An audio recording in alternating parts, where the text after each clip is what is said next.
Hey everybody, Navajo here, and today we're going to talk about action jobs and what it takes to slick an action up the way they do at Ranger Point and the way I do them, which is pretty much the same way he does it. And I bought this rifle. This is about the only rifle that I own that's not already altered. And this is pretty much your run-of-the-mill 336 that you're going to see on the used racks, and that a lot of people own, a whole lot of people own.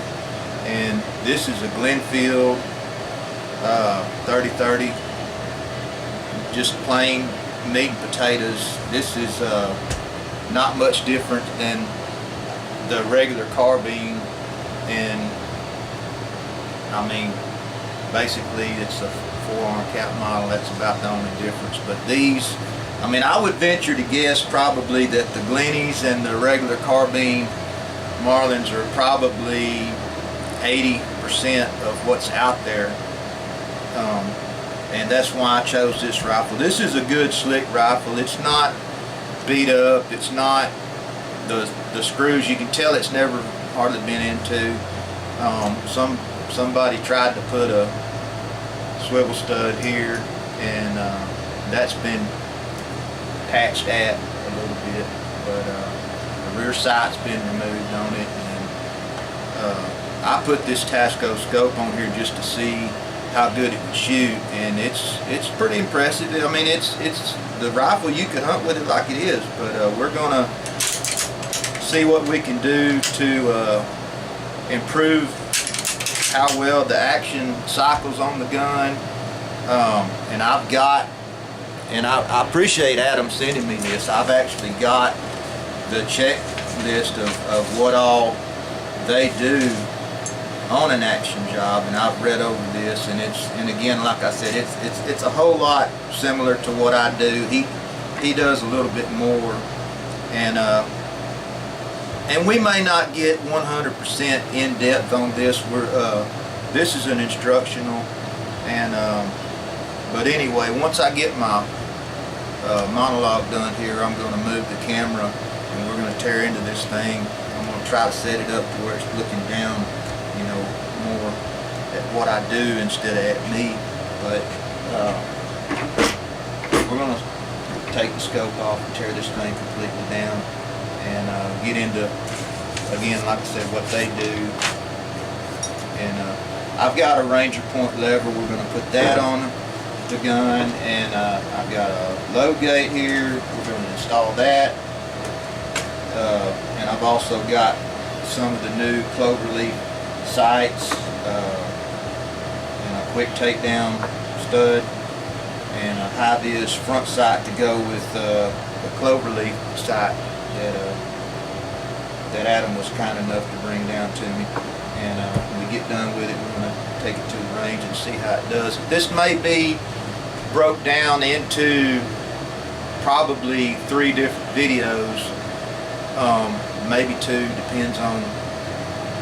I don't want to just run, you know, 20-30 minutes of video on here. It probably needs to be condensed down into 10-15 minute segments.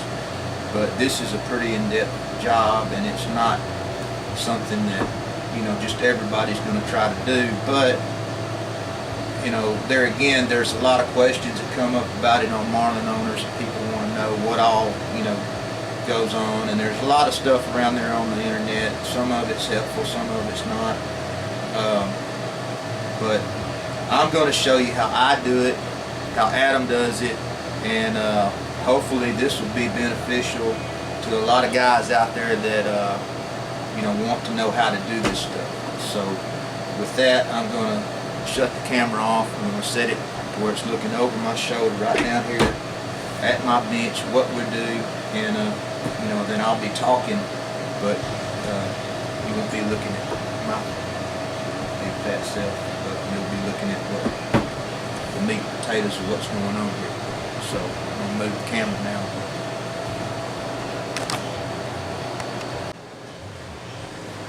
Okay, so now you're looking down here at the bench, and we're going to dive into this thing just like I would do any other time.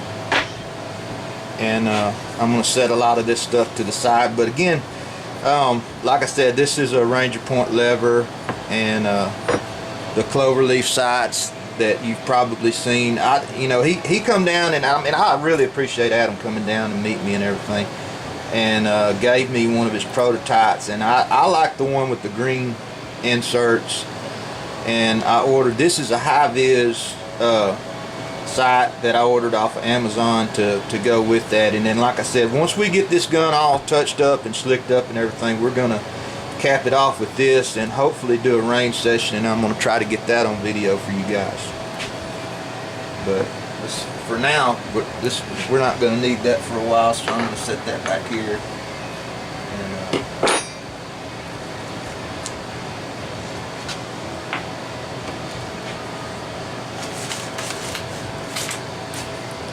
first thing I'm going to do is, which I know this gun's cleared, but just for the guys that might have missed that, we know the gun's clear. So first thing I want to do,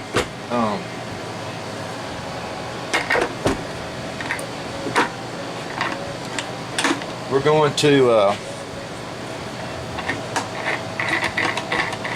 yank this scope off of here. And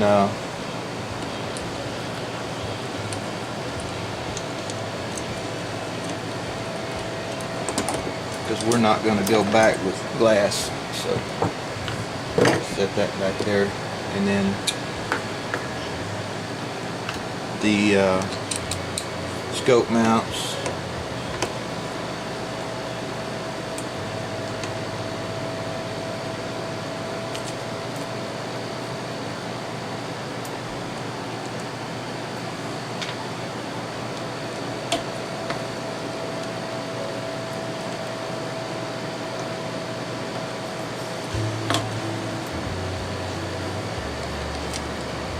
Alright, now I want to get that hammer spur off of there.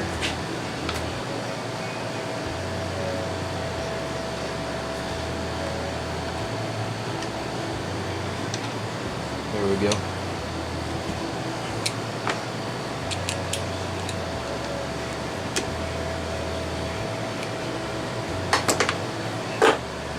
Hadn't been on there a while.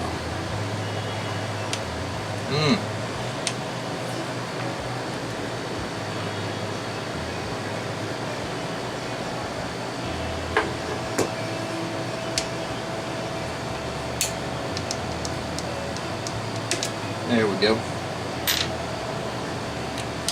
Alright, so now probably can move this.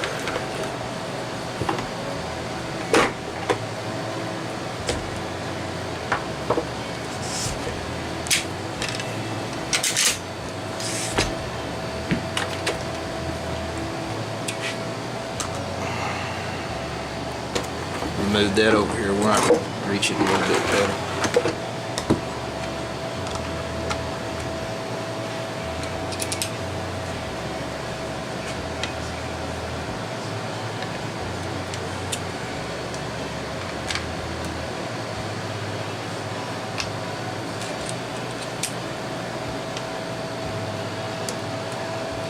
When you're working on these guns, I know y'all probably heard me say this before, but you can't beat a good set of tools. And I'll just go ahead and tell you about the tools that I use. This is a set that's that I bought off of Amazon. I think I gave like 40 bucks for this, and this is a lineman set, and it's got some punches in it and all of the major bits that you're going to need when you get into one of these. And they're what they call flat ground. And when you're looking at these bits, what I figured out over the years is the black ones, the ones that are black in color, have the better metal in them, and try to avoid the more aluminum, tin colored stuff because they're a lot softer. So maybe that'll be helpful. But there's our lever.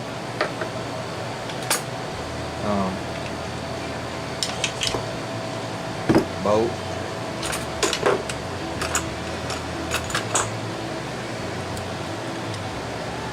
Ejector.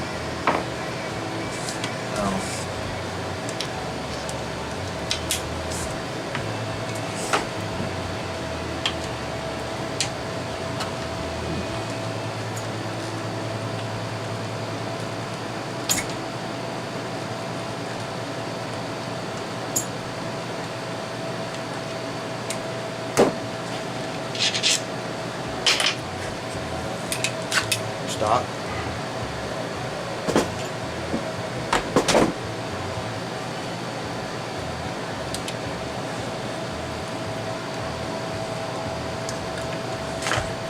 There goes that mainspring keeper. Alright.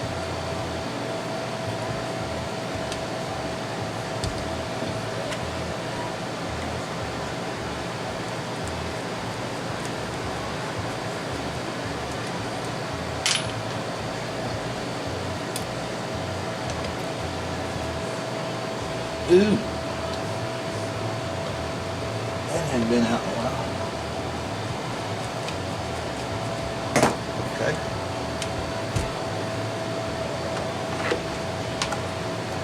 Sometimes these don't want to come out, so I'll just take me something to push it. There you go.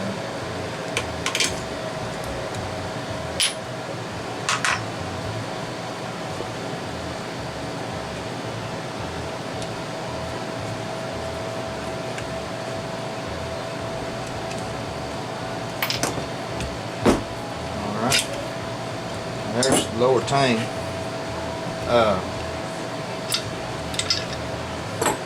Hammer. And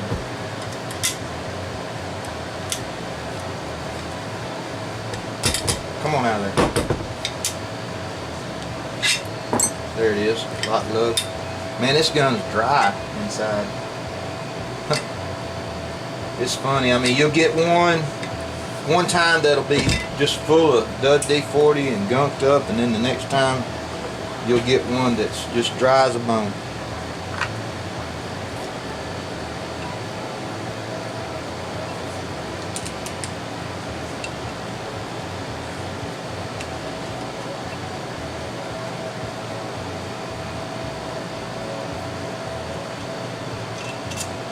Carrier. Alright. I'm going to need a small one to get this load gate off.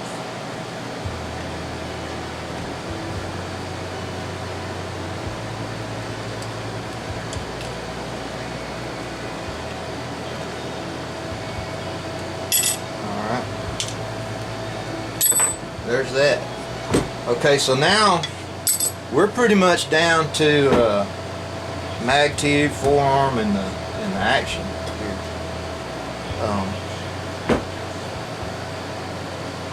Really, just to do an action job, I wouldn't have to go any further than this, but I like to cut a little bit off of the magazine spring, so in as much as that's the case, we will proceed a little bit further.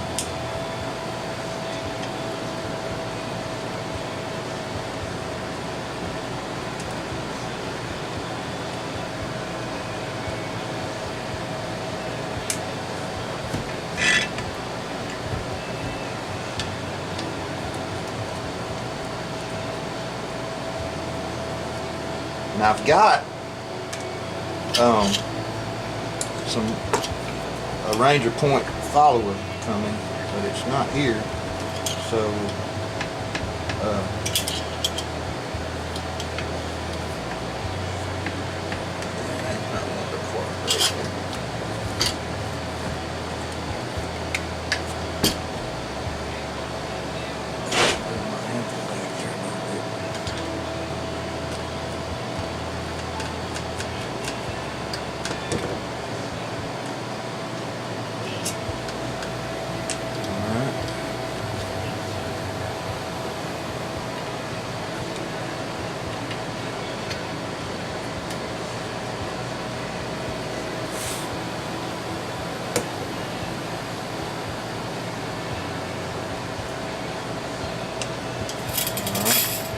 Now you saw I had my hand over that. That's because years ago I learned what'll happen if you don't. You'll be chasing this little booger right here across the room. Alright. So I'm going to just go ahead and take it all the way down. I don't really have to, but since I haven't owned this gun, I don't know. And there's your follower. Now there's been a lot of threads over the years that I've seen on Marlin owners about this tip tenon being loose. People come on there and want to know if that's normal, and it pretty much is. They don't. I mean, I've seen some of them you can take out with your hand. I've seen some of them like this that are just kind of loose. But yeah, that's normal. All right. So there you are, barreled action, and parts laying everywhere. So I'm just going to kind of sort this stuff out here.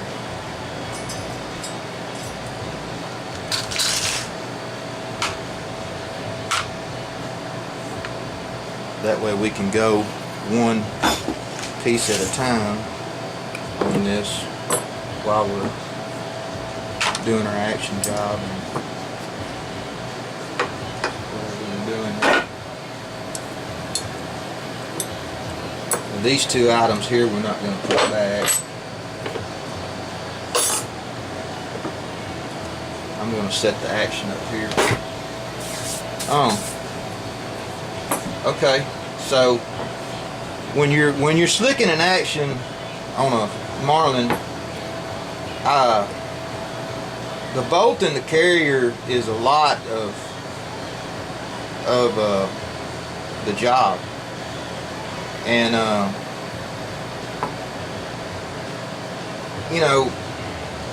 it's not really. You do a lot of polishing. That's what most of it consists of.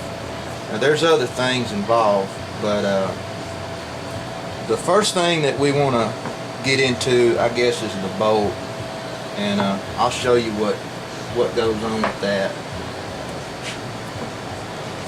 So just kind of bear with me here.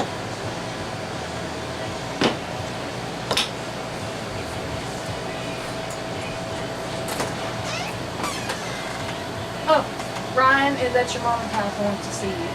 Oh, alright then. I'm in the middle of something here.